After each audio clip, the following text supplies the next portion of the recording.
Assalamualaikum warahmatullahi wabarakatuh.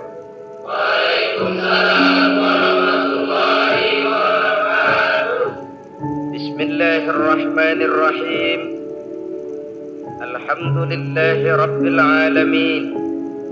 Wassalatu wassalamu ala ashrafil anbiya'i wal mursalin, imamil muttaqin, sayyidil ghurril muhajjalin, sayyidina wa maulana Muhammadin wa ala alihi wa ashabihil mujahidin at-tahirin, amma ba'du. Saudara-saudara kaum muslimin rahimakumullah, dalam kehidupan ini pada satu sisi memang kita harus melaksanakan berbagai kegiatan amal ibadah, tetapi pada sisi lain kita juga harus menjaga jangan sampai amal ibadah yang sudah kita kerjakan itu dihancurkan oleh sikap kita sendiri. Bahwa kita sudah sholat, alhamdulillah. Bahwa kita sudah zakat dan memberikan sedekah, syukur. Bahwa kita sudah melaksanakan ibadah haji, thayyib. Apakah dengan demikian amal kita sudah menjadi banyak? Nanti dulu. Jangan berbangga hati dan puas diri. Pada kesempatan yang berbahagia ini, saya ingin menyampaikan satu hadis yang diriwayatkan oleh Imam Ad-Dailami, di mana Rasulullah sallallahu alaihi wasallam pernah bersabda, "Sittatu asya'in tuhbitul a'mal." Ada 6 perkara yang bisa menghancurkan amal yang sudah kita kerjakan. Salat yang sudah kita kerjakan itu, zakat yang sudah kita bayarkan itu, haji yang sudah kita tunaikan itu bisa dihancurkan oleh 6 perkara ini. Nanti di akhirat, pada saat setiap orang menunggu pahala dari ganjaran amal yang ia kerjakan di dunia ini, kita menanti dan menanti, ya Rabb, mana amal kebaikan saya? Mana pahala kebajikan yang saya lakukan? Hasilnya tidak ada. Amal yang kita kerjakan dihancurkan oleh sifat-sifat yang akan kita kemukakan pada pertemuan kali ini. Yang pertama yang bisa menghancurkan amal adalah al-istighalu bi'uyubil khalqi.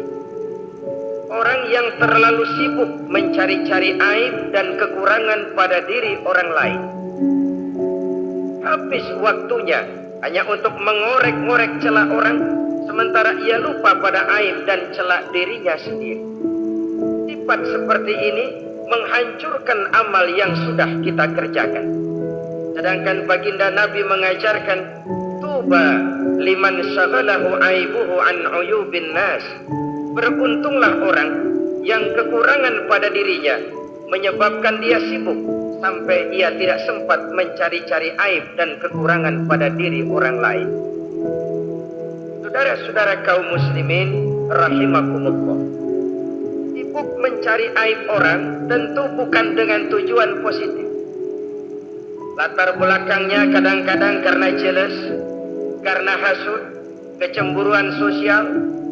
Sore, pagi, siang, malam kita korek-korek kesalahan orang dengan target hancur martabatnya, jatuh kehormatan dirinya, hilang nama baiknya, dilupakan dan terisolir dari tengah-tengah masyarakat. Perbuatan yang demikian sungguh terlalu amat sangat kejam. Salat kita, puasa kita, haji kita bisa dihancurkan jikalau kita terlalu sibuk mencari-cari aib orang lain. Muslim dengan muslim itu bersaudara. Kalau kita menganggap muslim yang lain adalah saudara kita, maka aibnya adalah aib kita, kekurangannya juga adalah kekurangan kita. Pada saat kita melihat pada dirinya terdapat kekurangan, tugas kitalah menutupi. Ini yang dijamin oleh Nabi, man satara musliman satarahullahu fid dunya wal akhirah. Siapa yang menutupi aib dan celak orang-orang beriman, Allah akan menutupi aib dan celaknya di hari akhirat nanti. Zaman sekarang, zaman gosip. Zaman sekarang, zaman isu. Sehingga hal yang 1 meter pun dapat jadi 5 meter. Yang 5 meter dapat saja menjadi 10 meter. Kita sibuk membumbui hal-hal yang kita tidak tahu duduk perkara yang sebenarnya. Bahkan lebih celaka, kadang-kadang kita malah sok tahu, memberikan vonis dari sudut pandang kita sendiri. Adalah tidak bijaksana jika kita mengukur baju orang lain dengan badan sendiri. Baju orang lain kita ukur pakai badan kita, tentu saja enggak pas. Begitulah, terlalu sibuk mencari-cari aib orang lain, menghancurkan amal ibadah yang sudah kita kerjakan. Na'udzubillah, summa na'udzubillah. Kadang-kadang hadir majelis taklim di pengajian, ngaji setengah jam, ngomongin orang 2 jam setengah. Tekor, defisit, belum bergeser dari majelis taklim. Ini kan penyakit rohani, di mana kedudukan kita antara sesama muslim bagaikan satu tubuh. Kalau yang satu sakit, yang lain ikut merasakan sakit. Yang satu terhina, yang lain ikut merasakan terhina. Jadi pada saat kita melihat aib orang lain, kita ceritakan di mana-mana, kita bongkar di mana-mana, tentu satu hal yang jelas, kita tidak senang kepada orang itu. Kita tidak senang kepada orang itu. Dan kalau sudah tidak senang, maka fungsi persaudaraan bisa berubah menjadi permusuhan. Oleh sebab itu, kalau ada 2 orang berselisih, boleh kita bohong untuk mendamaikan 2 orang tadi. Misalnya si A sama si B berantem nih, jengkel, marah-marahan. Saudara datang ke rumah si A. A, saya dengar kamu lagi marahan sama B. Iya, itu si B kurang ajar, bangsat, wajingan, tengik. Pokoknya kalau ketemu, awas. Ah, saya kira sih nggak begitu. Ah, tadi saya ketemu B, dia bilang malah kangen sama sampean. Dia pengen ketemu. Ingat masa lalu zaman sebantal berdua, sebatang rokok berdua. Dia kangen pengen ketemu. Padahal si B nggak ngomong apa-apa sama saya. Saya olah sedemikian rupa sampai si A tenang. A tenang, saya datang ke rumah B. B, katanya kamu lagi marahan sama si A. Iya tuh A, kunyuk monyet. Udahlah, pokoknya kalau ketemu dia saya hantam habis.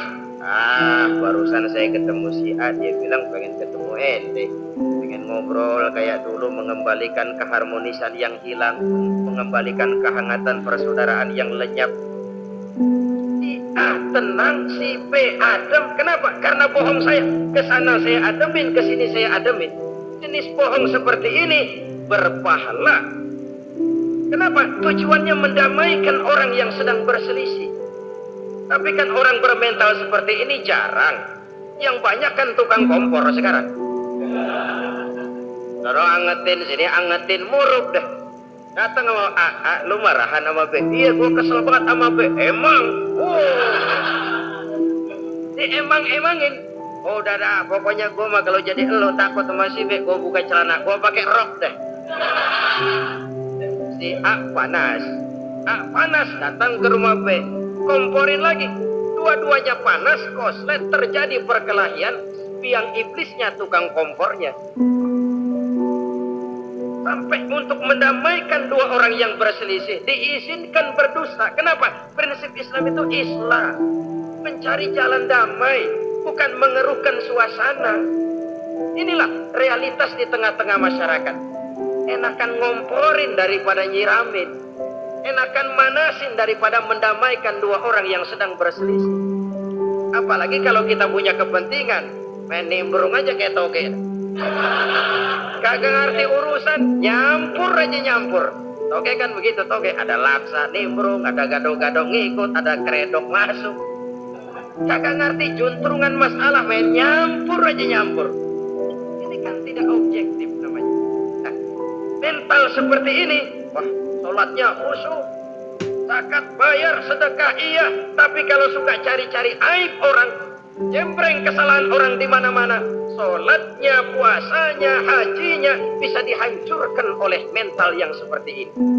Jangan bangga-bangga, sholat saya sudah banyak, puasa saya hebat, mantap, haji saya tiap tahun mondar-mandir ke Mekah. Tapi kalau mental seperti ini masih ada, waspadalah. Amal yang kita kerjakan bisa hancur oleh mental, sikap mental kita sendiri. Ini yang pertama.